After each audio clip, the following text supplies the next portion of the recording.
what's going on, guys? Welcome back to a brand new video. In today's video, guys, I'm gonna give you guys the best settings for Warzone Season 3 and my updated settings since my last settings video I have made on the channel. We're literally gonna cover everything in today's video, man, from my colorblind settings, my graphic settings, my controller settings, sensitivity, audio, everything's gonna be in today's video, man, so get ready. But before we get into the specifics, guys, make sure you guys like the video and subscribe if you guys are new here. It would mean a lot to me. Turn the notification bell on so you guys never miss a post from me. All right, enough of me talking. Let's just get right into the business, baby. All right, so I know for Season 3, they've added like a couple new settings like DLSS and new audio settings. We're gonna get to all of that, don't worry, but let's just start off with the nitty gritty. Let's start off in the general tab. As most of you guys know, I do play on controller. Here's my controller. It's an Xbox Series 2 Elite. It's got a control freak. There it is. Sorry, I couldn't point to it. Here's my control freak.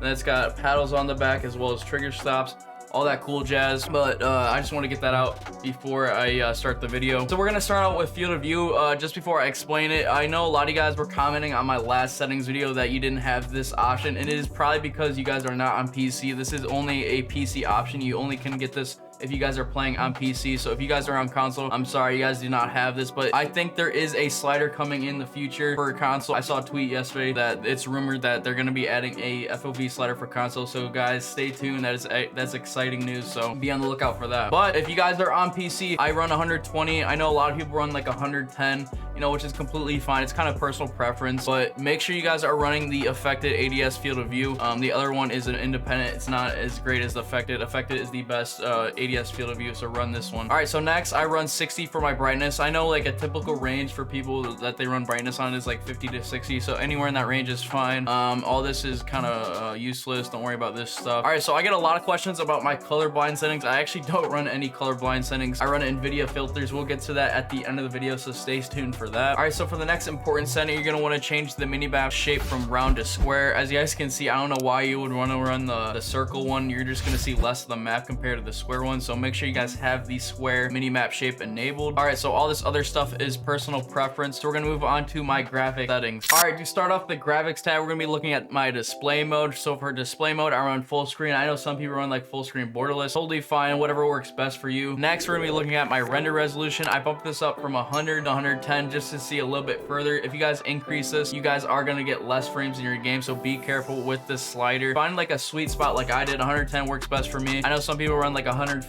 It's all based on your PC setup. For aspect ratio, put it automatic. Make sure you guys have VSync off. This is very important. I don't even know why this is in video games. It causes a lot of frame issues. Make sure you guys have VSync disabled. Next, video highlights disabled. Reflex low latency disabled. Display gamma 2.2. All right, so to the details and textures, streaming quality, I have that on normal. You can put it at low if you're having frame issues. Texture resolution at low. I saw that there's like no difference between normal and low, so I just keep it at low for more frames. Texture filter anisotropic, I have that at low. Particle quality high. Bullets and impact spray enabled. Tessellation disabled. For shadow and lighting, I would highly advise you guys just to turn everything on low or disabled, just so you guys get those extra frames. All right, so this is one of the new settings they've actually added to Warzone, the NVIDIA DLSS. It's for anyone that has an NVIDIA graphics card. It basically just allows you to run the game at a higher quality, have like all your graphics to ultra or high, and maintain, you know, good frames. I still have to experiment with this setting, so bear with me. If I find anything more about this option, I'll definitely update you guys, but for right now I have this disabled. All right, so moving on, for the anti-aliasing, I have this option on. I think it just makes the game look a lot better. If you guys have anti-aliasing off, make sure you guys have filmic strength at 1, but if you guys have anti-aliasing on, make sure you guys have filmic strength at 0 like I do here. Depth of field, make sure you guys have this disabled. Don't know why that's there. Definitely disable motion blur for both options here. Film grain at 0. Dynamic resolution disabled. Dynamic resolution frame rate target set to 100. All right, so moving on to my audio settings. All right, to start off on the audio tab, we're gonna be looking at my audio mix. I still run boost high because I'm still rocking my Astro A40s. If you guys have like a gaming headset like Astros, Turtle Beaches, or Steel Series, run boost high. If you guys have more of like a studio headset, then I would recommend running like boost low. All right, so moving on to my actual volume settings. This is all personal preference. Do not copy these. It's all based on your audio. I don't know your audio situation, so just, you know, mess around with them, but this is what I'm running for right now. Juggernaut music disabled. Hit marker sound set to classic. This is a new setting they've added, the mono audio. I don't even know why they would add this. This is a terrible setting. Make sure you guys have this disabled. Do not enable this. Just to break the setting down for you, if you guys have this enabled and you're in a situation where someone is pushing you from the right side, you're gonna hear both those footsteps in both ears. You're not gonna have any sense of direction on where that enemy is coming from. And then if you guys have this disabled and you're in this situation where someone is pushing you from the right again, you're gonna hear the footsteps only in your right ear, and you're gonna have that sense of direction on where that player is coming from. So very important, make sure you guys have this disabled. Moving on, all this other stuff is personal preference, don't worry about it. Moving on to my controller settings. All right, to start off my controller settings, we're gonna be looking at my button layout. I run default now. I'm pretty sure last time I was running tactical, but since I got my paddles and trigger stops, there's really no reason to run anything besides default. For stick layout, I run default as well. Moving on to Deadzone, I run 0.06. I'm just gonna tell you guys, you need to find your sweet spot for this. Basically, the more you lower it, the more responsive your analog sticks are gonna be. The more you higher it, the less responsive. I found my sweet spot at 0.06. A lot of people run from like 0.04 to 0.06, so anywhere in that range, I would highly recommend trying out. All right, so for my horizontal and vertical stick sensitivity, I run 7.7. I know I get a lot of questions about this. I'm pretty sure in my last settings video, I was running like 6.6, but I got better, so I bumped it up by 1. So I'm running 7.7 right now. I feel comfortable right now using 7.7. I'm probably not gonna change it anytime soon, but once I get better, I'll probably bump it to 8 or 9. But as of right now, 7.7 is feeling good. I got cracked movement.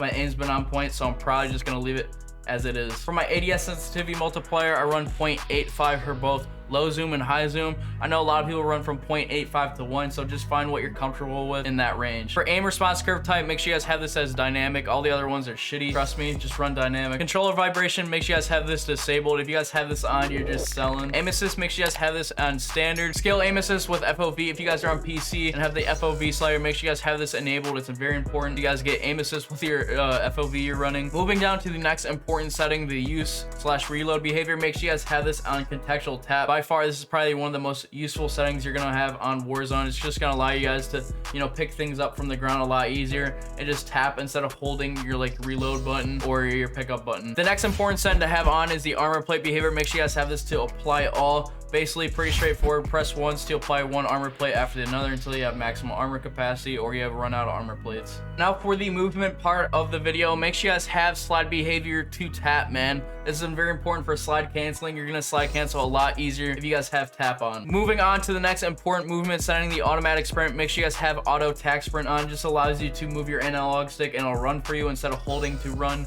It's just gonna make your movement a lot cleaner and a lot easier to do. Moving down to the next important setting, make sure you guys have this parachute auto deploy disabled. Basically, when you have this disabled, you're gonna get to the ground a lot faster and you're gonna be able to pull your chute a lot lower to the ground. All right, so there are my Warzone Season 3 settings. So let's just hop right into the NVIDIA filters I run on Warzone to make my game a lot more colorful and vibrant. All right, now to move on to my NVIDIA graphics settings / filters that I run on Warzone that make my game a lot more prettier, colorful, and vibrant. If you guys have an NVIDIA graphics card, all you wanna do is load up Warzone, hit Alt-Z on your keyboard, this menu should pop up, and then this game filter thing, you want to click it, and then this sidebar should pop up. Now all you're going to do is add filters, or you're going to click this plus button. There should be a bunch of options, and you want to copy exactly what mine are right here. For brightness and contrast, we have exposure set to 0%, contrast 18, highlights 0, shadows -100, and gamma at 0. For the color filter, we got tint color at 0, tint intensity at 0, temperature at -4, and vibrance at 78. For the sharpen filter, we have sharpen at 65 and ignore film grain at 64. And then finally, for the last filter, we have details. We have sharpen at 6, clarity at 46%, HDR toning at 82, and bloom at 0. All right, that does it for today's video. Thank you guys so much for watching. I hope this video helps you out. If you guys have not liked the video already, go ahead and like the video, subscribe if you guys haven't. It'll greatly help my channel. Thank you guys for your support. I love you guys, and I'll catch you guys in the next video. Peace, baby.